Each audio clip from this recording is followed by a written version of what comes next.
Você acha que casamento sempre foi sobre amor? Durante a maior parte da história humana, casar foi uma das decisões econômicas mais caras da vida. Não era sobre vestido branco, não era sobre festa, era sobre terra, era sobre poder, era sobre sobrevivência. E, em muitos casos, era sobre quem podia pagar para pertencer. Porque durante séculos, casamento não foi romance, foi contrato. E todo contrato tem preço. Casamento sempre foi uma engrenagem invisível da sociedade. Ele organizava a herança, distribuía riqueza, formava alianças, protegia patrimônio, controlava linhagens. Quando duas pessoas se casavam, duas famílias estavam negociando. Na Idade Média Europeia, a família da noiva precisava pagar o dote. O dote não era simbólico, era concreto. Podia ser uma vaca, um pedaço de terra, ferramentas agrícolas, moedas de prata, tecidos valiosos. Entre camponeses pobres, o valor podia equivaler ao preço de uma pequena propriedade. Entre famílias urbanas, podia equivaler ao preço de uma pequena propriedade. Entre nobres, podia incluir castelos, títulos e territórios. Casar significava transferir patrimônio. O amor era secundário. A estabilidade econômica era prioridade. Agora imagine uma família camponesa com 3 filhas. Cada casamento exigia dote. Cada dote exigia a produção agrícola acumulada. Se a colheita falhasse, o casamento atrasava. Se a terra fosse pequena demais, a filha podia não casar.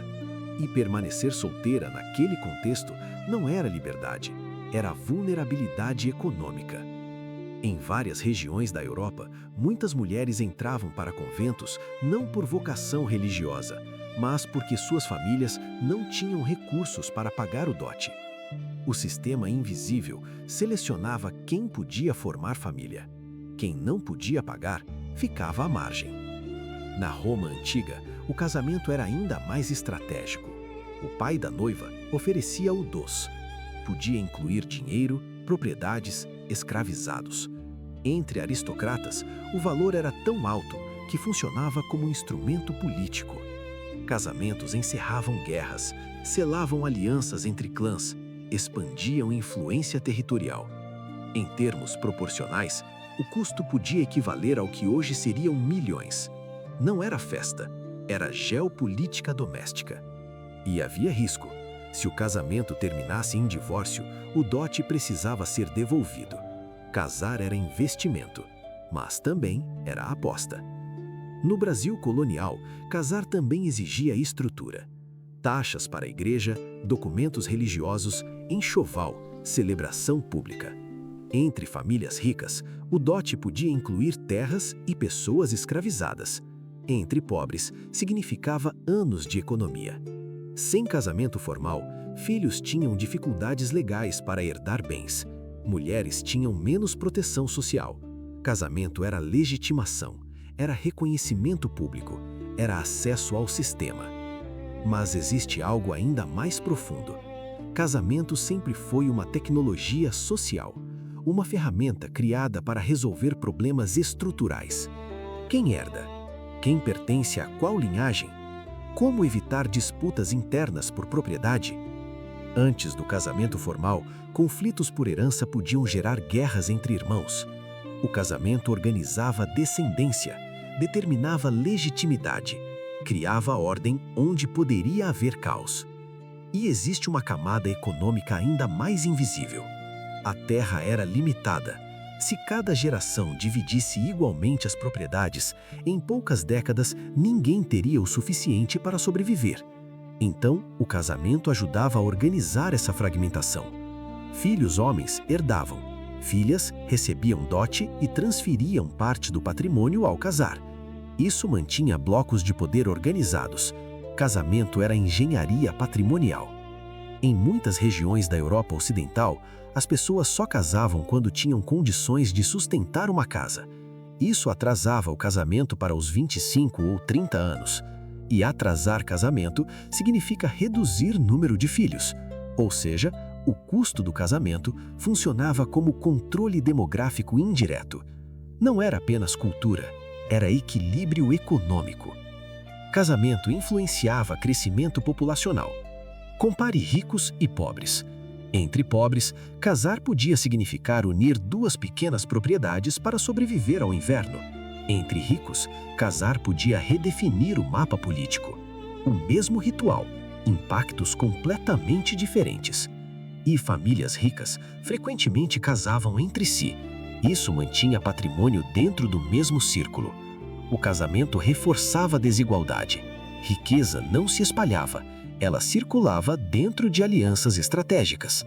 Em algumas regiões da Índia histórica, o sistema de dote se tornou tão pesado que famílias com filhas acumulavam dívidas enormes. O custo de casar podia arruinar economicamente uma casa inteira.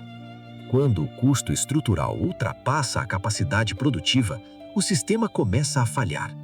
A instituição criada para organizar estabilidade começa a gerar instabilidade. Em partes da África e da Ásia, existia o preço da noiva. Ao invés da família da noiva pagar, era a família do noivo que oferecia bens: gado, moedas, terras. Isso também tinha lógica estrutural. Se a mulher era força produtiva essencial na agricultura, perdê-la significava perda econômica. A compensação fazia sentido dentro daquele sistema. Casamento sempre esteve conectado à produção. Nunca esteve isolado da economia. Com a Revolução Industrial, algo mudou. O salário substituiu a terra como base de sobrevivência. A autonomia individual aumentou. O casamento começou a migrar do modelo patrimonial para o modelo afetivo. Não porque a humanidade ficou mais romântica, mas porque o sistema produtivo mudou. Quando indivíduos passaram a sobreviver com renda própria, a dependência da herança diminuiu. O amor ganhou espaço quando a sobrevivência deixou de depender exclusivamente do patrimônio familiar. Mas mesmo hoje, o custo continua existindo. A diferença é que ele mudou de forma. Hoje se paga por festa, por cerimônia, por status social. Mas estruturalmente, casamento ainda organiza a herança, ainda define direitos legais, ainda influencia a mobilidade social, ainda altera impostos e responsabilidades financeiras. Quando a economia entra em recessão, as taxas de casamento caem. Quando melhora, elas sobem. Casamento continua sendo termômetro econômico. Talvez a pergunta não tenha sido quanto custa casar. Talvez a pergunta correta seja quanto custa construir estabilidade dentro de uma sociedade. Durante a maior parte da história humana, casamento não foi sobre emoção, e sim sobre estrutura. Foi ferramenta de transferência de riqueza, foi mecanismo de controle populacional, foi engenharia patrimonial, foi aliança política, foi filtro econômico. O vestido branco é apenas acabamento moderno. A máquina é antiga. E toda máquina que organiza poder tem preço. Você não está olhando apenas para uma cerimônia. Está olhando para uma das instituições mais estratégicas já criadas pela humanidade. Porque casar nunca foi só amar, foi estruturar o futuro.